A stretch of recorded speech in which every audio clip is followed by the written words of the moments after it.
I I haven't really decided on any specific topic for this video, but I can't really take all the blame for that because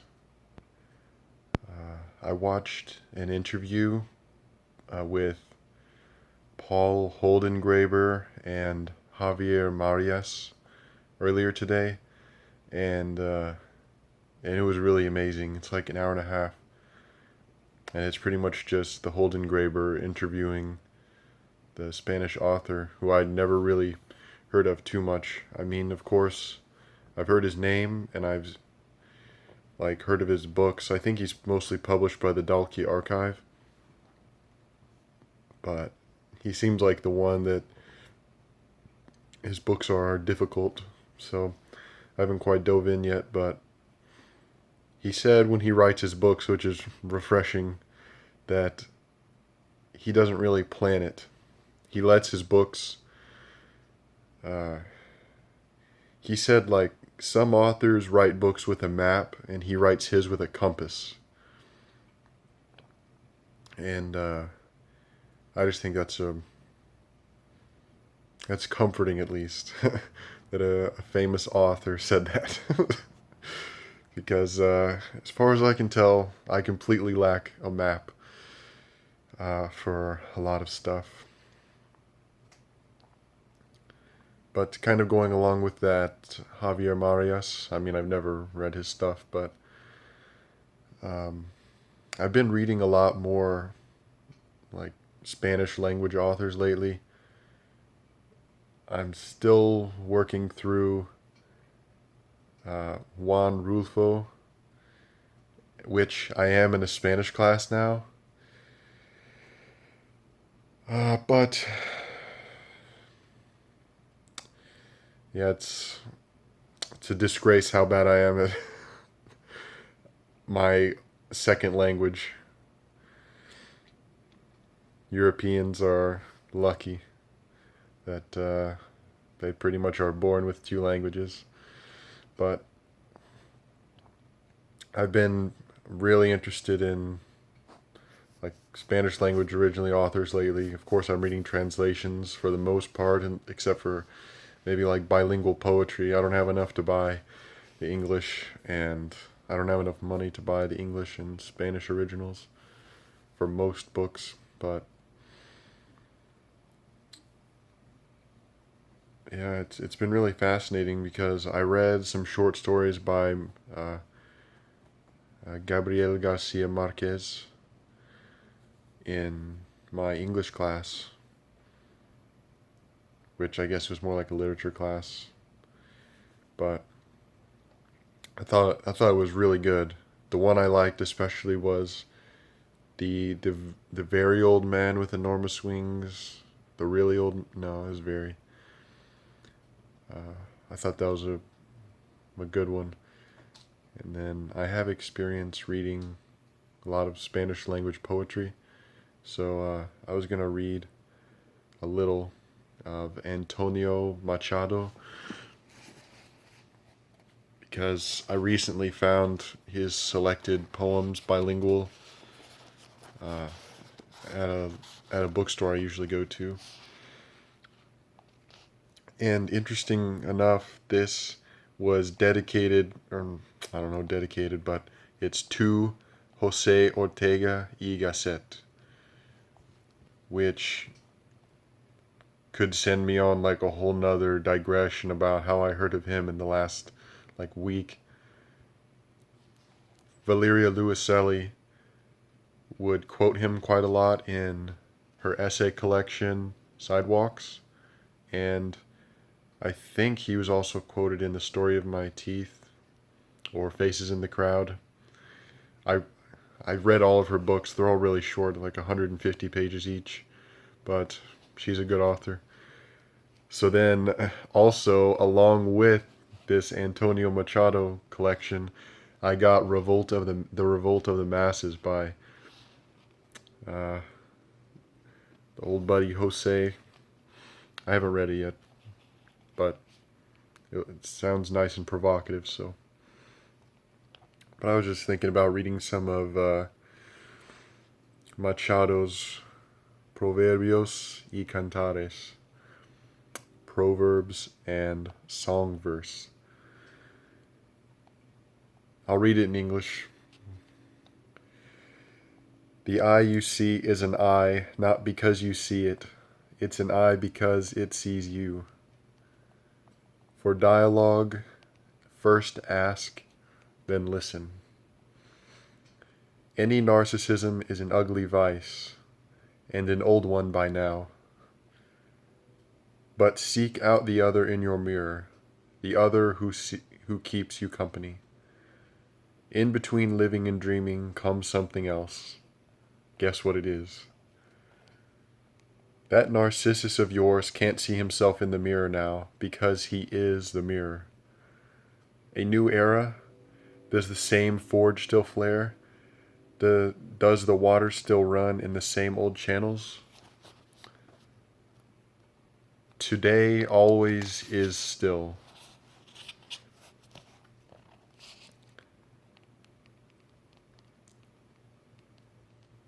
There was one that really...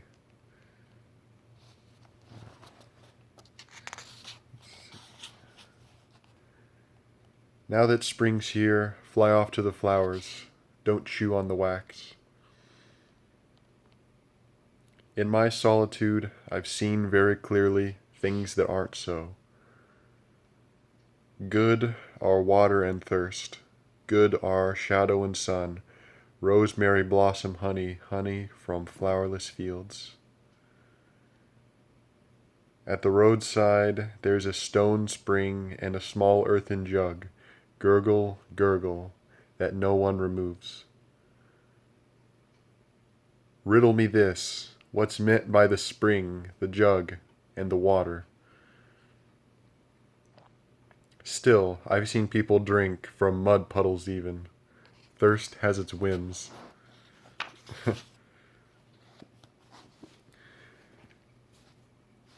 So that's just a couple. Of course, they sound better in Spanish, but I'll save myself the embarrassment and you the trouble. He also has another poem. I think it's from his earlier collection of those. It's called, well,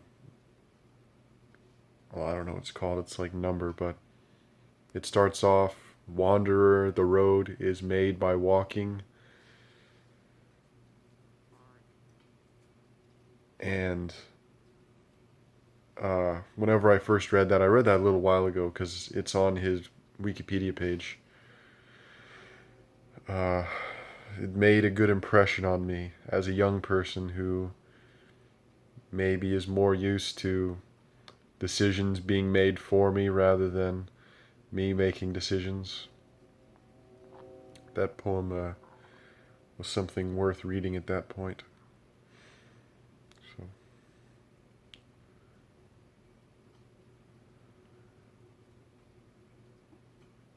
Yeah, and apparently Machado is really highly regarded in Spain.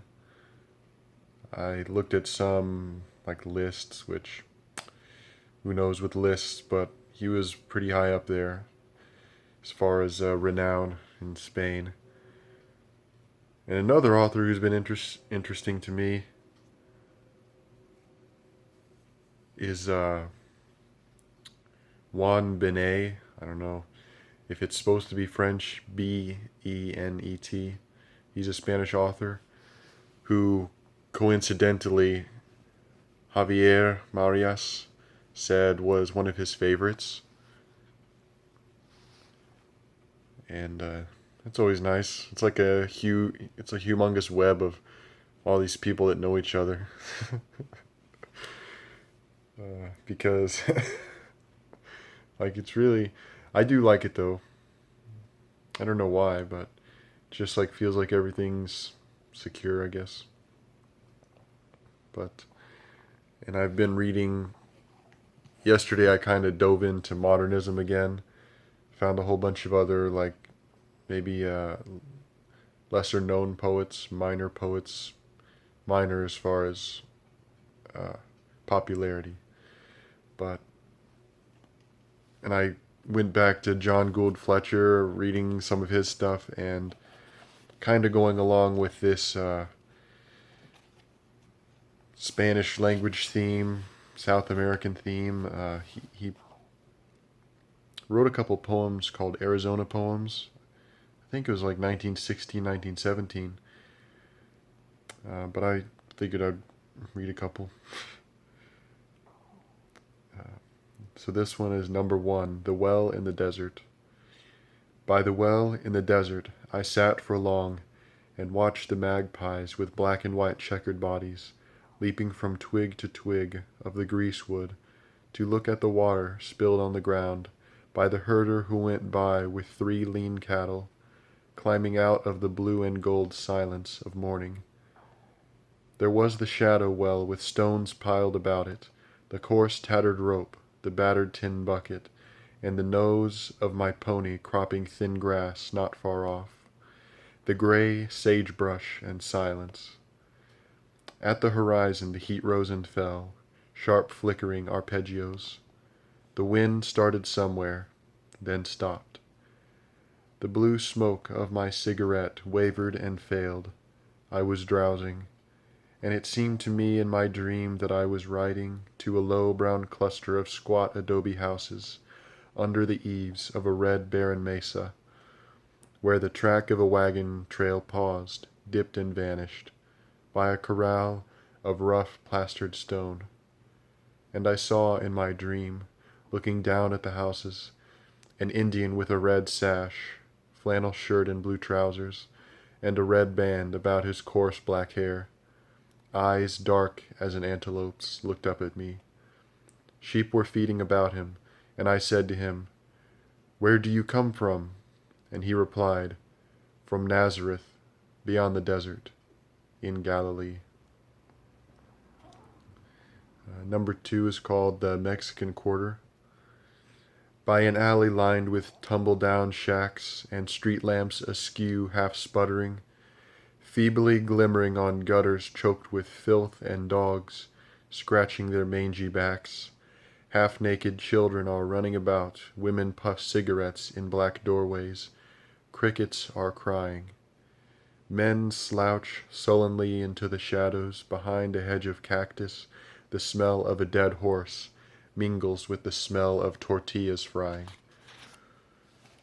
And a girl in a black lace shawl sits in a rickety chair by the square of an unglazed window and sees the explosion of the stars softly poised on a velvet sky, and she is humming to herself, "Stars, if I could reach you, you are so very clear that it seems as if I could reach you. I would give you all to the Madonna's image, on the gray plastered altar behind the paper flowers, so that Juan would come back to me, and we could live again those lazy burning hours, forgetting the tap of my fan and my sharp words. And I would only keep 4 of you, those 2 blue-white ones overhead, to hang in my ears, and those 2 orange ones yonder to fasten on my shoe buckles." A little further along the street a man sits stringing a brown guitar. The smoke of his cigarette curls round his head, and he too is humming, but other words. "Think not that at your window I wait, new love is better, the old is turned to hate. Fate, fate, all things pass away, life is forever, youth is for a day. Love again if you may before the stars are blown out of the sky, and the crickets die. Babylon and Samarkand are mud walls in a waste of sand." So it does go on, but I think you can find them on the Poetry Foundation website, which is an awesome website. You can find so many good poets on there. Pretty much all the American modernists at one point or another had a couple of their poems published, like in the 1920s and 30s. And it has the whole archive. Like it shows shows all the poems. It's amazing. What a time to be alive. But yeah, I spent most of yesterday evening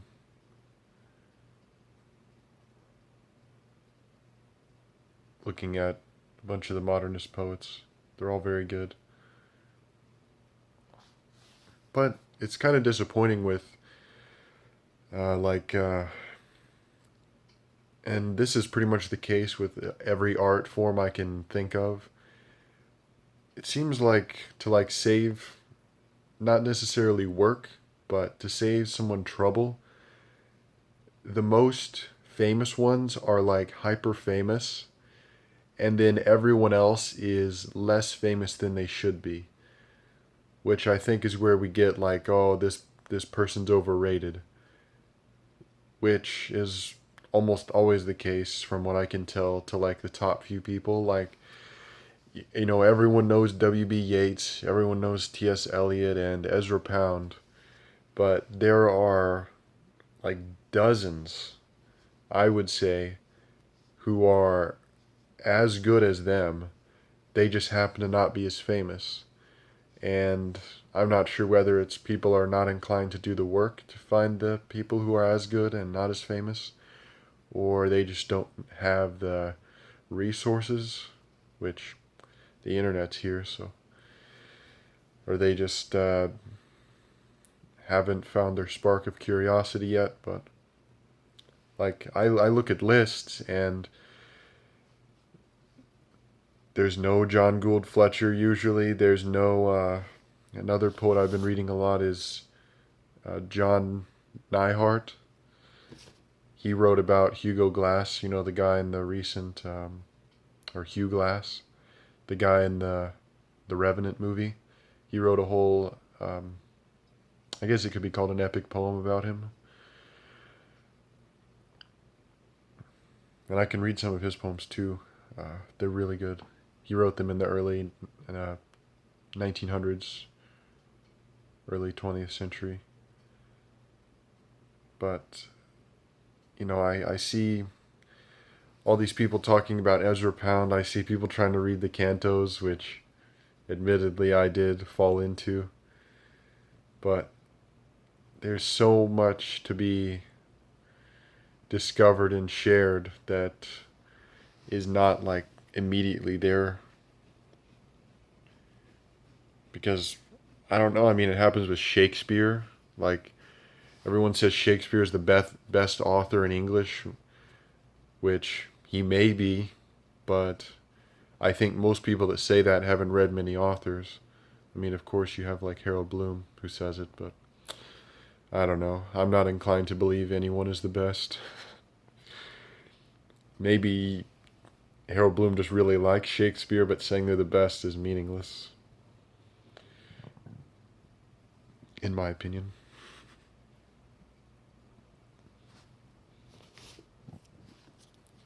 And then with John Neidhart, and I actually got his book of poems from the same place, that same bookstore. It's an amazing bookstore. It's in Denton, Texas. So this his first collection is called A Bundle of Myrrh, and it starts with his dedication. Who is she that looketh forth as the morning, fair as the moon, clear as the sun, and terrible as an army with banners? And then it begins with a prelude. I have a soft spot for books that kind of give intimations of music, like musical forms, preludes. I know prelude's not confined to music, but I would sing as the wind, as the autumn wind, big with rain and sad with prenatal dread. I would sing as the storm whipped by the lightning and strong with giant despair. I would sing as the snow, wailing and hissing and writhing in the merciless grasp of the blizzard. I would sing as the prairie droning in the heat, satisfied, drowsy, and mystical. For I am a part of the prairie, Kin to the wind and the lightning, I love as the prairie might love, as the storm would hate, I hate. I feel the despair of the storm, rejoice with the joy of the river. Even as these would sing in their differing moods, I sing. And then it begins, number one, lines in late March. And I think this is published around like 1907. So this is after Whitman, before Hart Crane, about the same time as John Gould Fletcher starts.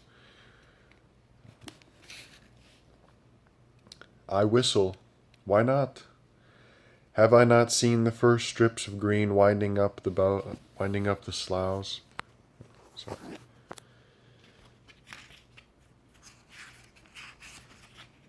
Let's see. Have I not heard the meadowlark? I have looked into soft blue skies and have been uplifted. Where are the doubts and the dark ideas I entertained? What have I caught from the maple buds that changes me? Or was it the meadowlark, or the blue sky, or the strips of green, the green that winds up the sloughs? I sought the dark and found much of it. Is there in truth much darkness? Have the meadowlarks lied to me? Have the green grass and the blue sky testified falsely? I want to trust the sky and the grass. I want to believe the songs I hear from the fence posts. Why should a maple bud mislead me? And then number two, the witless musician. She is my violin. As the violinist lays his ear to his instrument that he may catch the low vibrations of the deeper strings, so I lay my ear to her breast. I hear her blood singing, and I am shaken with ecstasy. For am I not the musician? She is my harp. I play upon her. I touch her, and she trembles as a harp with the first chord of a reverie. I lay my hands upon her with the divine thrill in my fingertips, that reverent nervousness of the fingers, which a harpist feels when he reaches for a ravishing chord. Elusive chord from among the labyrinthine strings, I am a musician for the first time. I have found an instrument to play upon. She is my violin. She is my harp. A song slept in her blood. None had found it, and it slept. Lo, I, even I who am so poor in power, who was a pauper in conception of harmony, I have awakened by chance the slumbering song. I am lost in the spaciousness of it. I am only a part of the song which I have awakened mysteriously. Lo, I am the witless musician. I have wrought even as masters of melody, even as masters of song.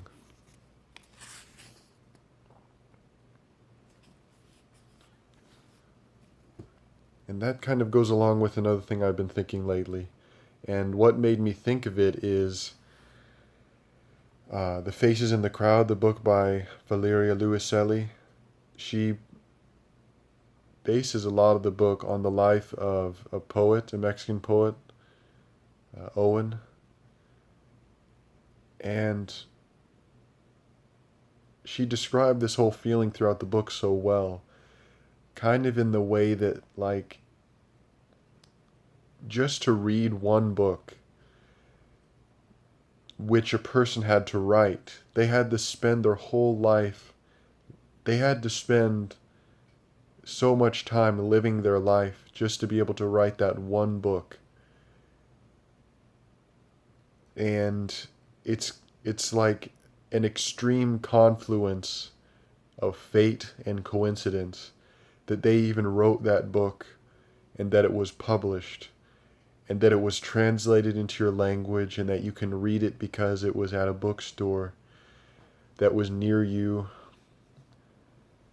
And like, that just makes it all the worse that people overinflate the worth of people like Ezra Pound and T.S. Eliot. And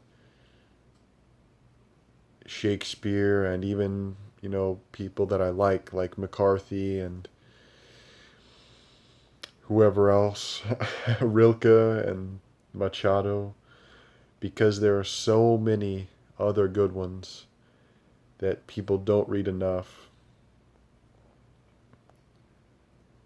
And even like in that poem was saying, like me being 21, I don't know anything. You can still go on the internet, open up a list of all the Pulitzer Prize winners or all the Nobel Prize winners, find a couple which most likely you haven't heard of yet, and just read a couple of them, or read a couple of their short stories, look at their poems on Poetry Foundation, find out what their virtues are. And another part, and I'm basically telling this stuff to myself, so don't feel as if I am addressing whoever may be watching this. This is all stuff I have just recently learned and am more or less trying to solidify because I figured out it's best for me. And another thing that kind of goes along with like the completely unfathomable confluence of events to lead to one person sitting in their bed when they could otherwise be playing Pokemon Go with other people. It's kind of like, even if you read a book that maybe isn't like extremely skillful, like when I was reading, for example, John Neihart's early poems, I mean, you can tell in a way that they're early poems, but that almost makes them more interesting because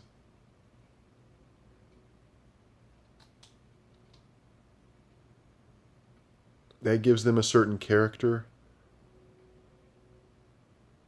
Like, it gives them a personality. Like, the fact that they are his early poems, it's like they're kind of like more audacious, maybe. Or another thing Javier Marias talked about was he translated Tristram Shandy into Spanish when he was young. And in that interview, he was saying that, like, he was extremely confident when he was young. And I can tell that's basically how I am as far as how much knowledge I think I have. Because, I mean, just in the last week or 10 days, I have started reading Sergio Pitol. I've discovered him from Valeria Luiselli. She's an awesome person to read if you need more books. If you think you need more books, she's awesome. She knows so much. I think she's like 33, and she has a PhD in comparative literature. I think from Columbia University, some university. And she is awesome to read if you need more books. She led me on to Sergio Pitol, who, interestingly enough, was just recently translated into English by the Deep Vellum Press that's in Dallas. And it says that he's like the most... Luiselli said he's the best Mexican author alive right now. And there's an introduction by Enrique Villamatas, who is... I read Bartleby and Co. of his, and it's a really, really good book too. I loved it. It made me think so much. It's about authors who decided to quit writing for whatever reason, or never published until they died, or things like that. It's really good. It's short too. That's the beauty of it. And I just recently discovered Juan Benet. I hope you're supposed to say that like the French. But I get that same feeling like he wrote a dozen books. I think only one or two are translated into English. Like, that's just a shame. And, like, oh, I just, like, it's just so, like, it's dreadful. I don't want to be hyperbolic with it, but, and, and he's dead now. And I'm just figuring out his books. And Ptol, too, he's just being translated. And there are so many contemporary authors who aren't being read enough. Luckily, there are people like Paperbird's channel who can lead you on to a whole bunch of good contemporary authors to help ignorant people like myself. But it's just like when you think about how many people there are on the earth, you can't ever know any significant portion of them.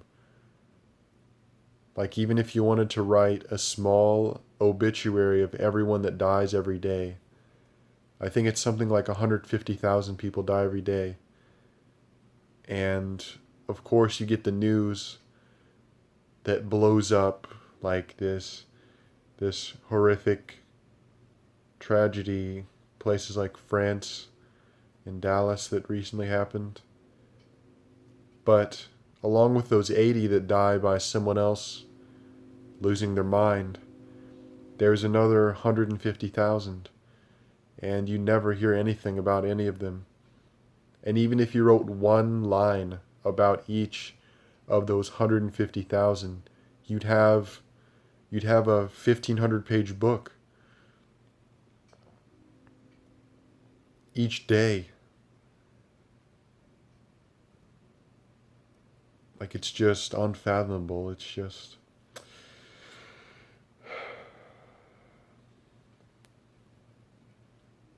ineffable. And yeah, and it's just unbelievable, really.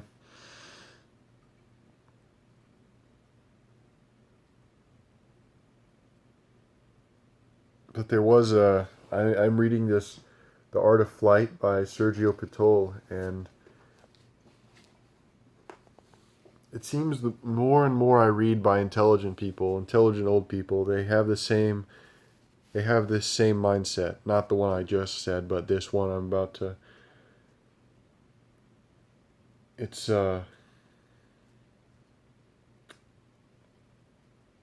each one of us is all men. I have been, the protagonist seems to proclaim, Othello and also Iago and also Desdemona's lost handkerchief.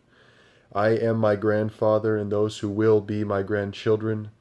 I am the vast stone that lays the foundation for these wonders, and I am also in cupolas and estapetes.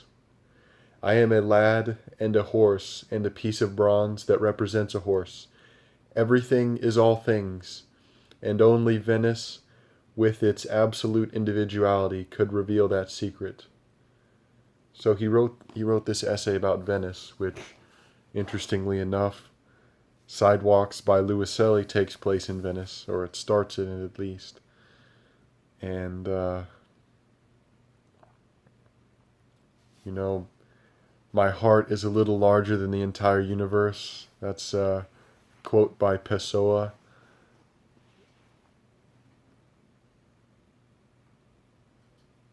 You know, in Ecclesiastes, you get, there's nothing new under the sun. You know, everyone is each other. You know, one person who is born and dies. I mean, not really the strict sense of reincarnation, but we all are, we all become each other. You know, you read a book written 2,000 years ago, part of that person becomes you.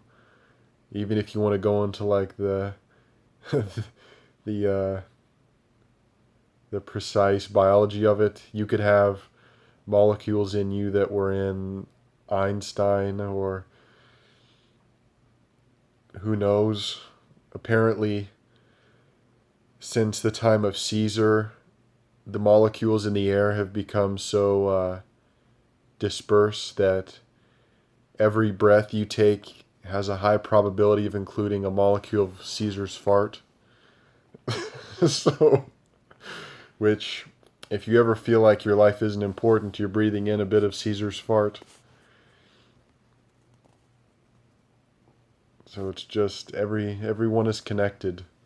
I feel it. I feel at times that I am everyone,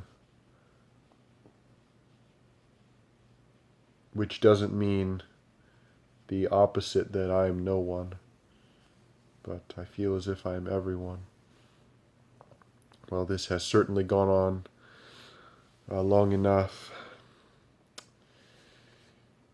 If you've watched this whole way, always remember, death is a gang boss. Adios.